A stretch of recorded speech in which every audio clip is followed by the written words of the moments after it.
اب قوت کا استعمال ہے، اور قرآن کی خصوصیت یہ ہے اس نظام کی کہ وہ جو چیزیں بھی دیتا ہے ان کو وہ شر نہیں قرار دیتا، دولت کو وہ شر نہیں کہتا، کوئی بری چیز نہیں ہے وہ، اسی طرح سے قوت کو وہ شر نہیں قرار دیتا، کہتا یہ ہے کہ ان کا استعمال ان کو خیر یا شر بنا دے گا۔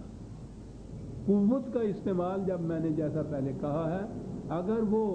ظالم کی کلائی مروڑنے کے لیے ہے تو مظلوم کی منفعت کے لیے ہے، اور اگر قوت جو ہے کمزور کو کمزور تر کرنے کے لیے ہے تاکہ طاقتور اور زیادہ طاقتور ہو جائے، تو یہ قوت وہ ہے کہ جو ابلیسیت ہے، اور یہ ہے شر جس کی قرآن اجازت نہیں دیتا۔ کہا کہ قوت ہم نے نازل کی،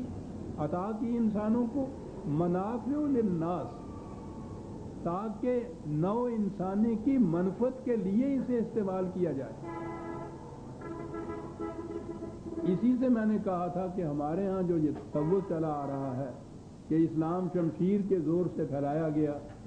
اور پھیلانے کے بعد جب لوگ مسلمان کر لیے گئے، وہ اس باڑے میں بند کر دیا ان کو، تو پھر ان کو اجازت نہیں ہے کہ اگر کسی وقت وہ یہاں سے نکلنا چاہیں تو اپنی مرضی سے نکل سکیں، نکلنے والے کی سزا بھی موت ہے۔ یہ ہمارے ہاں کا وہ اسلام ہے جو عہد ملوکیت میں وضع ہوا اور وہ چلا آ رہا ہے۔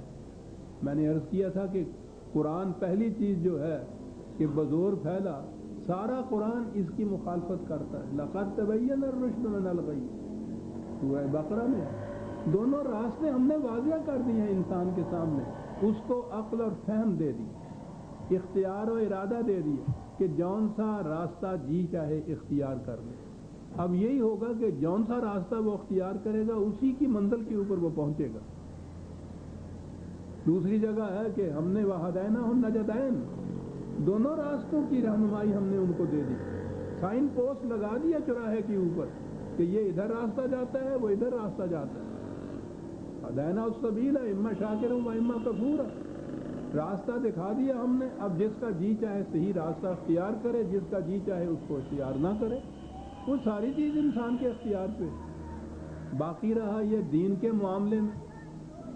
کہ وہ اس طرح سے شمشیر کے زور پہ اسلام کو پھیلایا جائے۔ آپ دیکھیے قرآن کیا کہتا ہے مذہب کے معاملے میں، جس قدر آزادی قرآن کے منشور نے دی ہے دنیا کے کسی منشور میں یہ بات نہیں ملے گی۔ ایک تو یہ ہے کہ صرف آزادی دے دی کہ جس کا جی چاہے جون سا مذہب جی چاہے اختیار کر لے، اتنی سی بات نہیں ہے۔ آپ دیکھیے کہاں تک جاتا ہے قرآن۔ سورہ الحج کی یہ 22ویں سورت کی آیت 40ویں آیت، کہا وَلَوْلَا دَفْعُ اللَّهِ النَّاسَ بَعْضَهُم بِبَعْضٍ لَّهُدِّمَتْ صَوَامِعُ وَبِيَعٌ وَصَلَوَاتٌ وَمَسَاجِدُ يُذْكَرُ فِيهَا اسْمُ اللَّهِ كَثِيرًا، کہا کہ اگر ہم ایسا نہ انتظام کرتے، ایسی امت پیدا نہ کرتے کہ جو قوت کا استعمال ان لوگوں کے خلاف استعمال کرے جو دنیا میں یہ کرتے ہیں، کون سے؟ اگر یہ انتظام نہ ہوتا تو مذہب کے معاملے میں جبر کرنے والوں کے ہاتھوں تم دیکھتے کہ نہ کوئی گرجا محفوظ رہتا، نہ مندر محفوظ رہتا، نہ یہودیوں کی عبادت گاہ محفوظ رہتی، نہ مسلمانوں کی مسجد محفوظ رہتی۔ ہم نے انتظام کیا ہے اس قسم کا، یہ نظام اور یہ امت پیدا کی ہے کہ وہ نہ کسی مندر پہ بلند پہنچنے دے، نہ گرجے کو غیر محفوظ رکھے، نہ یہودیوں کی عبادت گاہ کے اوپر کوئی آ کے تسلط جما دے۔ یعنی یہ ہے وہ امت، یہ ہے وہ نظام جو قرآن دے رہا ہے کہ اگر کوئی ایسی قوم زبردستی آ کے کسی غیر مذہب والے کی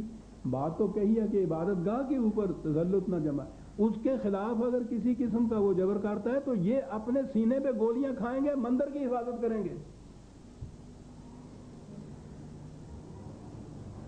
اسلام بزور شمشیر پھیلا۔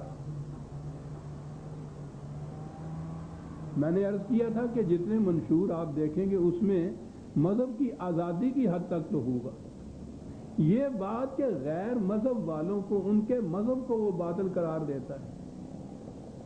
جن چیزوں کی وہ عبادت کرتے ہیں ان کو وہ معبود باطل قرار دیتا ہے،